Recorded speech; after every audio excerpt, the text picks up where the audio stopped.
base of intelligent people here in this country. That's very unique relative to the undeveloped nature of what you have here. In particular, we see a number of sectors that are extremely important. You know, I've been very close with the Trump administration for a long time, and you know, we are entering in the world, I believe, a new time of peace and prosperity. Under Trump's leadership, and I believe your leadership here has a lot of the very same mindsets. You know, the last 4 years, we've all been under attack. You know, I think the stuff that the Biden administration did to Pakistan was absolutely disgraceful. It was something I'm incredibly embarrassed. If you look at the problems they caused, things like the Afghanistan pullout or lack thereof, absolutely terrible. And these are things that President Trump, you know, is cleaning up. And he's brought in the right teams to clean these things up. I believe your leadership here in this country is very aligned and very like-minded. And I think it's very important that we build a very strong bridge between both of these groups. You know, the Pakistan-U.S. relationships go back, you know, many, many years. You know, someone was saying, you know, even Jackie Kennedy was flying on Pakistan Airways. And so we view this as a huge opportunity, really a left and overlooked opportunity. I think there's a lot of misperceptions in the U.S. about Pakistan. I think it's a very misunderstood place. And you know, President Trump believes in economic diplomacy. And that's why we're here.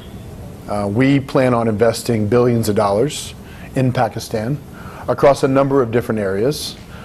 Critical minerals and real estate are where we're going to start. From a real estate perspective, we've brought in our real estate development partners and are going to build some of the most high-end luxury properties that have ever existed in Pakistan. We're very excited about that, and we think the people deserve it. We're going to be using materials from Pakistan, and it's a very big opportunity. But critical minerals, real estate, energy, technology, AI are all areas that are really needed here. You know, I even have friends in Texas who have their entire back offices outsourced to teams in Karachi. And I think that model is one that's really, really attractive and something that we're just getting started with. So with that, I'm happy to answer any questions. Sir, yes. This is Adil from Dunya News. Yes, I heard of your interest in the real estate sector of Pakistan. Yes. Since you are one of the closest people of Donald Trump, do you see a real estate investment like the Trump Tower coming to Pakistan in the near future? Look, I would say, first of all, the Trump brand speaks for itself. It's you know, one of the top global brands in the world. You know, my hope is that with the work we're doing, we're setting a foundation for someday brands like that want to come to Pakistan. I don't believe there's any commitment today, but I would hope that with what we're doing and the close alignment of our two countries, that someday that could become a reality. Tariq here. I'm from Aaj News. Welcome you here. My question is, recently one of the close advisor and now the NY, Mr. Richard Grenell, has posted a lot of a series of provocative exposed demanding the release of one of the political leaders, one of the former prime minister, whose case were and still are pending in the courts, to release him. Don't you think that, and then later on he deleted all those posts, don't you think that this is a clear intervention in our judicial system, and how you view this? First off, I think Rick Grenell is one of the finest people I've ever met. He's a true patriot, an American, and what Rick Grenell accomplishes on a literally a daily basis, many people can't accomplish in a year. He's truly a remarkable individual. I would say, as it relates to that issue, look, I think he may have been misled. I also would tell you, he personally told me there are a number of deep fake AI presentations on the internet that have been made out there about that it actually is not true or real at all. So he's been disappointed, but I think Mr. Grenell, Ambassador Grenell, you know, has has a very clear, defined view, and I think he supports everything we're doing in Pakistan. This is Suhail Iqbal Bhatti, editor North GTV News. Mr. Jani, you were the director of finance of Donald Trump's presidential campaign in 2016. Yes. It shows that you are very close to him. My question is, are you going to take any important role in current government? In 2016, I had the blessing of serving President Trump. I was along with Tommy Hicks, I was the finance co-chairman for the campaign, and it was an incredible, life-changing experience for me.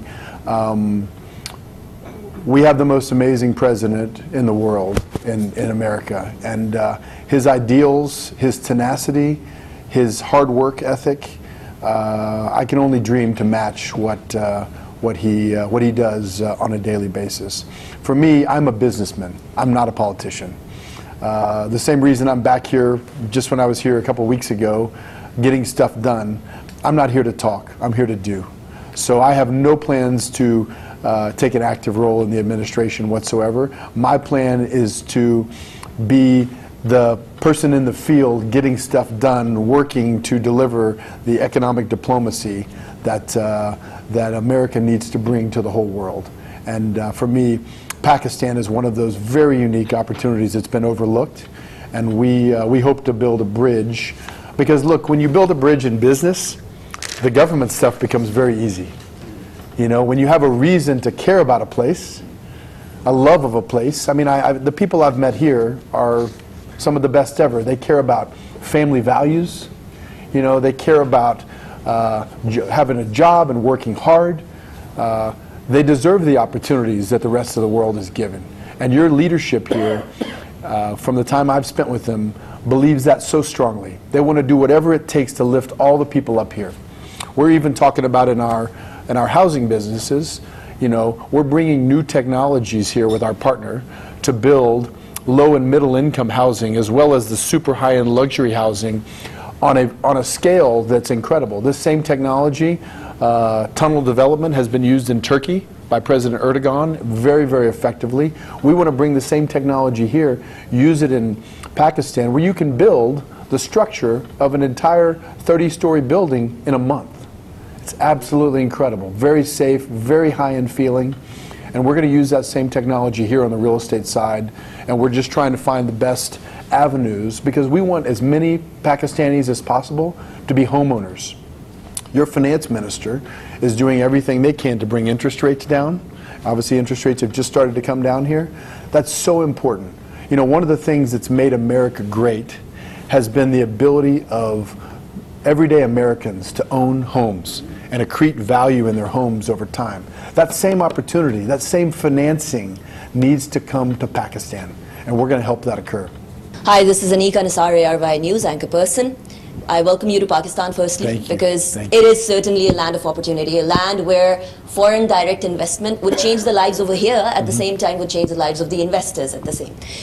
First question would be, the political environment. I've heard you 3 times praising this government, that this government and you are pretty aligned in the investment sector. Do you think the people around in the government, as one was mentioned, Richard Grenell, and there are many others that have tweeted, you said that there were many AIs and deep fakes about him. Could a tweet be a deep fake as well?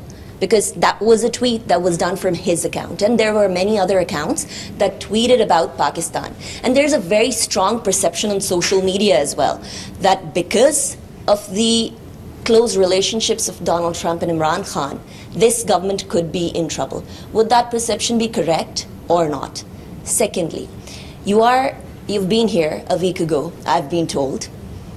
Have you decided where you need to invest? Because there have been a lot of foreigners that have come to Pakistan, but mere MOUs will not lead us to the investment. When and how is the investment going to be materialized?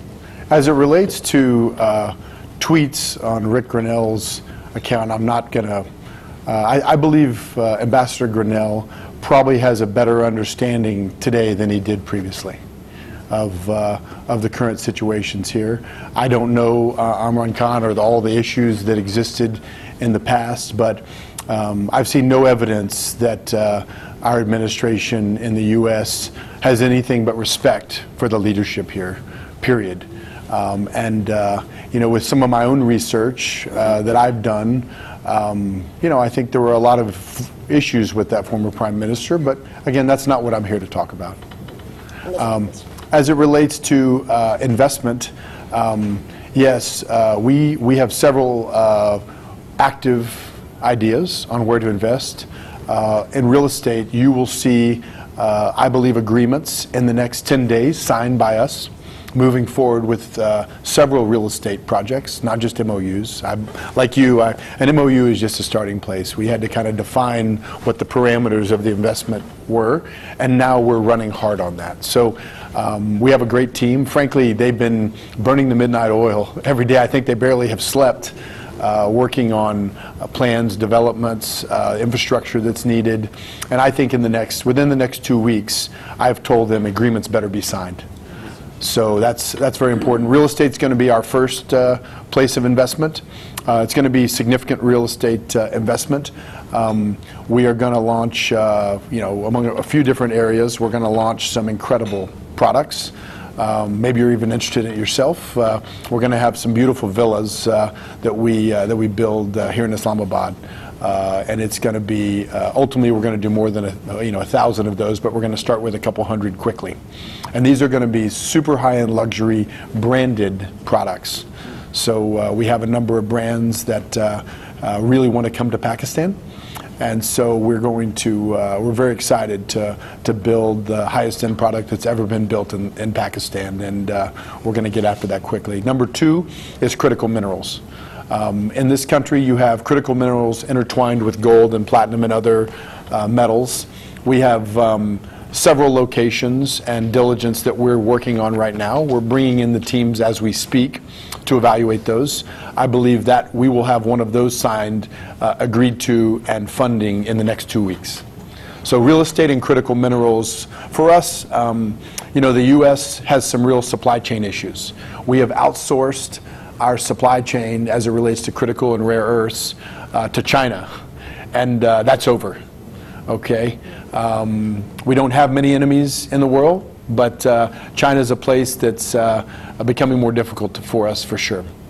And I would tell you that we are going to take this into our own hands, and we are going to go out and get the critical minerals that America and American businesses need.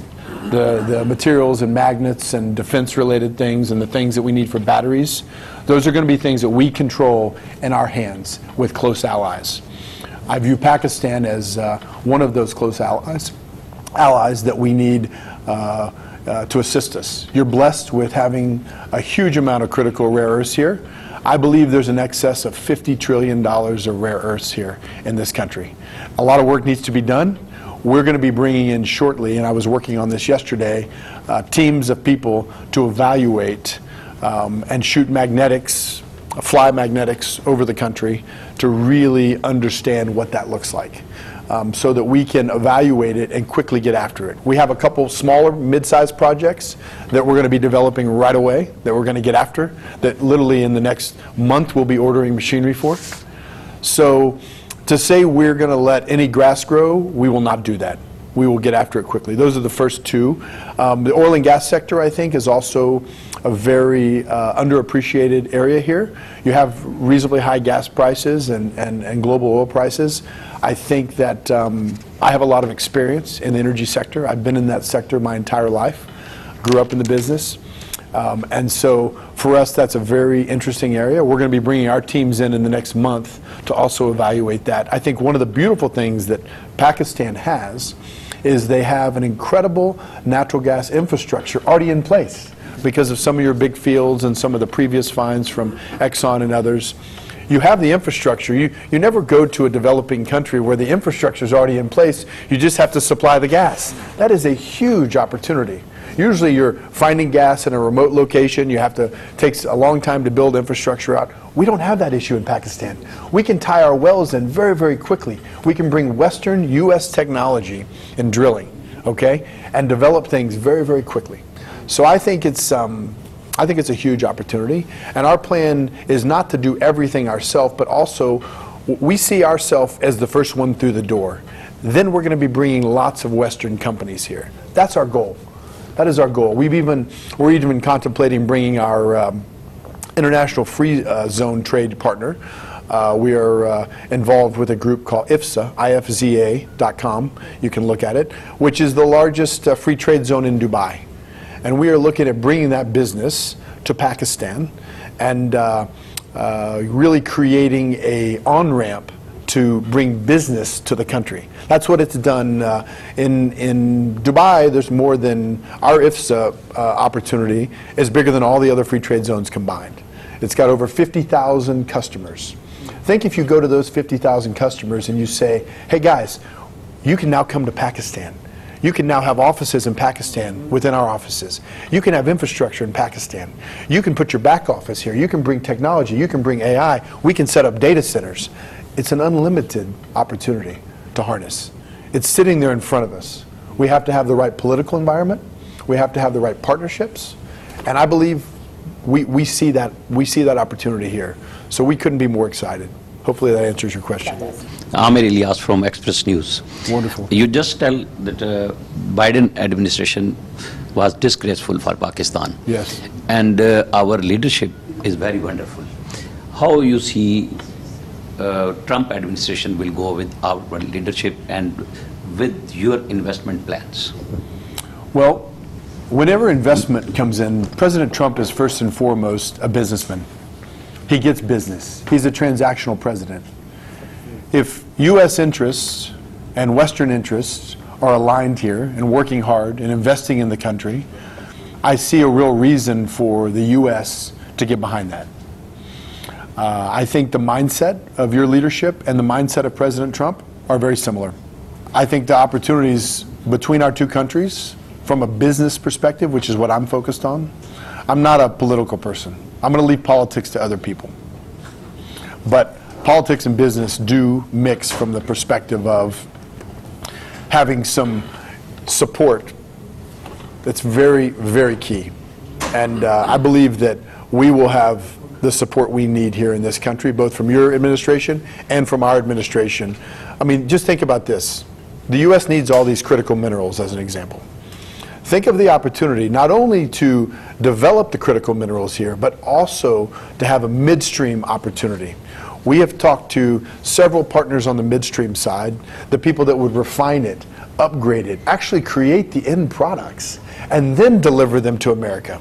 Think what that does for the supply chain and the partnership and the economic arrangement between our two countries. It makes it critical. So that's our goal. I think it's important that the minerals that are ultimately produced here are also upgraded here. You know, you're going to see Western interests, and U.S. interests in particular, move into a position of control and very active involvement for the first time in a long, long time. You know, I looked at getting very involved in the critical mineral space years ago, after the first Trump was elected, and it just wasn't the right time. But now is the right time. I think that the current administration has a very positive eye and a positive direction as to where Pakistan-U.S. relationships are going, and I think business here is going to be an important driver of that. So I would just tell you, I wouldn't believe the past. There's a new sheriff in town. That new sheriff is President Trump. President Trump wants to bring peace and prosperity to the entire world. This whole mindset of the Biden administration and the Democrats, the lives that they have cost globally, it is one of the most embarrassing things as an American I've ever experienced. And now is the time to set those things right. Look, the sacrifices that Pakistan has made, you know, Pakistan's lost over 80,000 men living on the front line fighting terrorism. Okay? I think this figure is now 90,000, sir. Okay. So north of 80,000, 90,000. But you know what? Even one is too many. Okay? So I would tell you, for us, I'm very appreciative for your sacrifice. Many Americans are very appreciative for the sacrifice of Pakistan. Many Pakistanis live in America now. So there's a huge group of people out there rooting for the success between the U.S. and Pakistan. Maybe some of those same people will come back and buy some of our villas so that we're going to build here in Islamabad. So I would just tell you, everything that happened prior to President Trump taking office, I would disregard it. And I would focus on what it's about to be. The future looks incredibly bright between our two countries, incredibly bright. I wouldn't be here if I didn't believe that. America cares about Pakistan. And I believe that together we can be very, very strong. And we need Pakistan. You are our front face in this entire region. Very important. And the Biden administration made a lot of mistakes, like the Afghanistan pullout. President Trump's made it very clear that he even wants that equipment back. You know, I think Pakistan could be helpful in that whole situation. So I would just tell you, for us, we believe that it's time to do business in Pakistan. We believe that both administrations will work together to make it a good business environment so we can all make money together and create opportunity together. And Pakistan has something that America needs, and America has something that Pakistan needs. That's a wonderful situation for us to both be in. And I'm extremely impressed. If I have one job to do, unrelated to business, it's to cure the misperceptions that exist in America about Pakistan. If you showed somebody the opportunity of Pakistan and it didn't have the name Pakistan on it, you'd have thousands of U.S. companies raising their hand trying to come there and do business there. But there's misperceptions, and they have to be healed.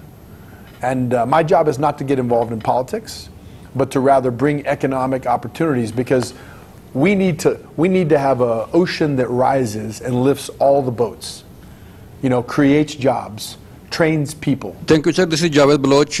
I'm a journalist from Neo News. I would like to ask you that you are going to invest in Pakistan. Yes. Do you think it's a stable Pakistan, and how important is stability for the investment? And do you think it's a good time to invest here?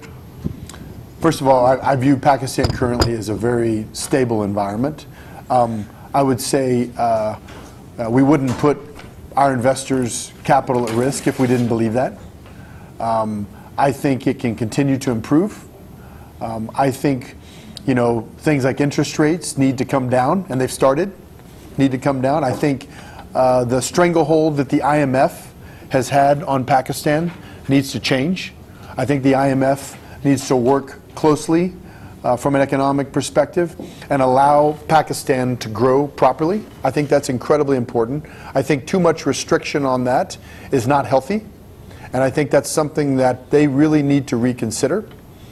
It's very important because those limiting factors. Look, when President Trump comes into office in America, he cuts taxes, he reduces the overhead and the burden, he cuts government waste and spending, and guess what? Things grow. The Treasury ends up having more money because of economic prosperity.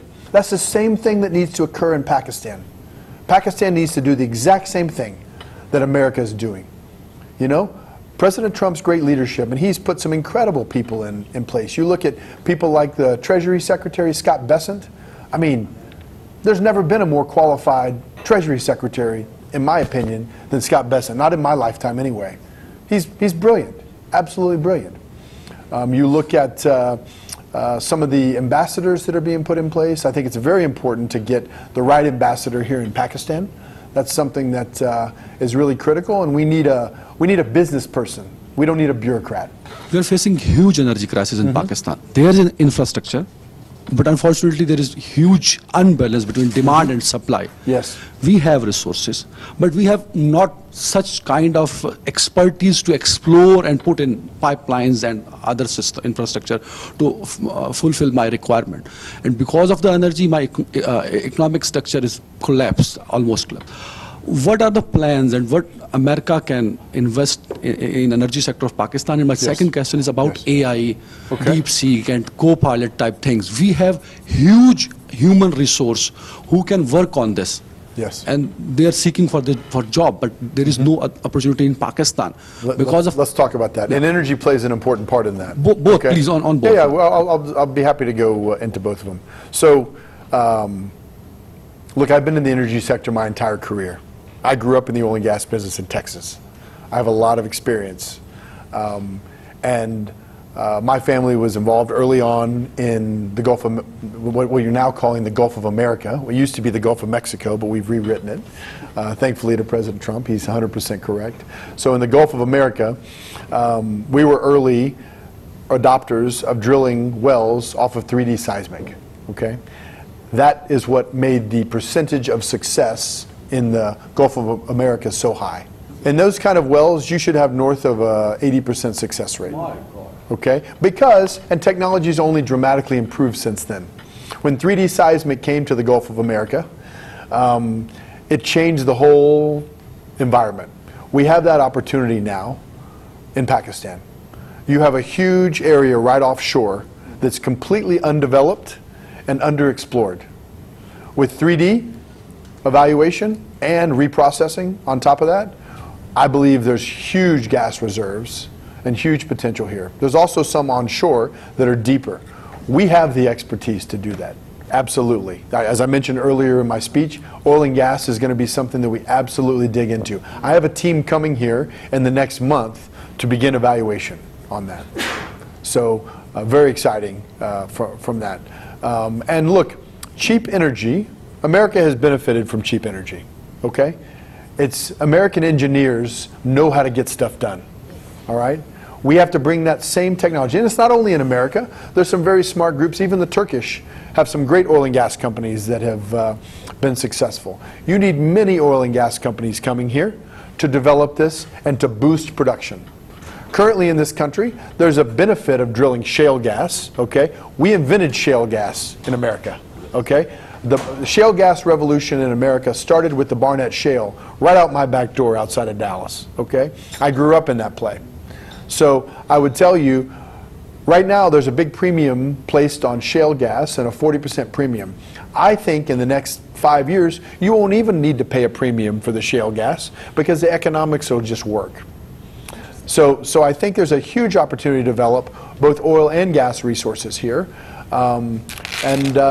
You know, it should have been done already, but I'm glad it hasn't been because it's a huge opportunity for us. We have the equipment to do it. We have the manpower. We would also use a tremendous amount of local labor in terms of doing those things, retraining people, and you know, it's something we're going to evaluate and be very public about shortly. So that's like going back to AI. I've been an investor in the AI and technology space for a long time. I can't really comment too much about DeepSeek. I know some of the things that have gone on and some of the issues and all these things, but I would tell you, if you have cheap energy and you build an infrastructure of data centers, now you have an environment where you can do things that are incredible. For example, we're involved with a company, direct gaming company called Boosteroid, okay? Boosteroid, it's one of the top direct to consumer gaming companies in the world, okay, number 3. And Boosteroid, it's very important not to have latency between the data center and the player. So now you don't need a PlayStation anymore. You play games directly from the data center. It's absolutely incredible.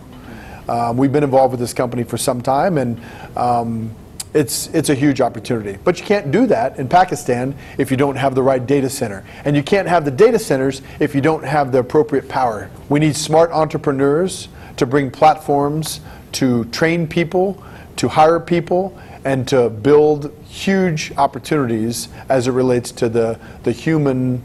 You have the human capital here is the most undeveloped in the world relative to how talented they are.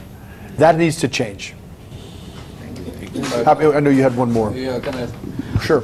Sir, you are planning to invest Pakistan. Pakistan is the agriculture country. I'm sorry? Agriculture country, yes, Pakistan. Yes. We have 1,000 acres land in Pakistan. Do you have any plan to invest in agriculture and livestock or tourism also? So I'm getting after it as fast as I can here, guys. You know, we've got teams executing and moving forward. Our partners have tremendous agriculture experience. We've done some things in the agriculture space. I would say it's definitely a sector we should look at. I'm not an expert on Pakistan agriculture yet, but look, we're open to all types of different areas. All of these things build on each other. And, you know, I will not be surprised if we're not a very, very, very significant job creator in the next 12 to 18 months in Pakistan. You know, things are important to me, and the people of Pakistan are warm, friendly. They've been incredibly inviting. I've been really surprised by it, pleasantly surprised. And so we're excited to really improve, you know, bring capital significant. We plan on bringing billions of dollars here of investment. And this isn't long term, now, very soon. With that, you'll see, look, people are as good as their word. I told them I'd be back quickly. We'd have a plan. Now we're executing. Shortly we'll have agreements signed. And at that point, you'll see us go to work. And look, we're very appreciative for opportunities or leads. If you think there's something we should be looking at, if you think there's smart people we should get involved with, we have a high capacity and a big team to work here.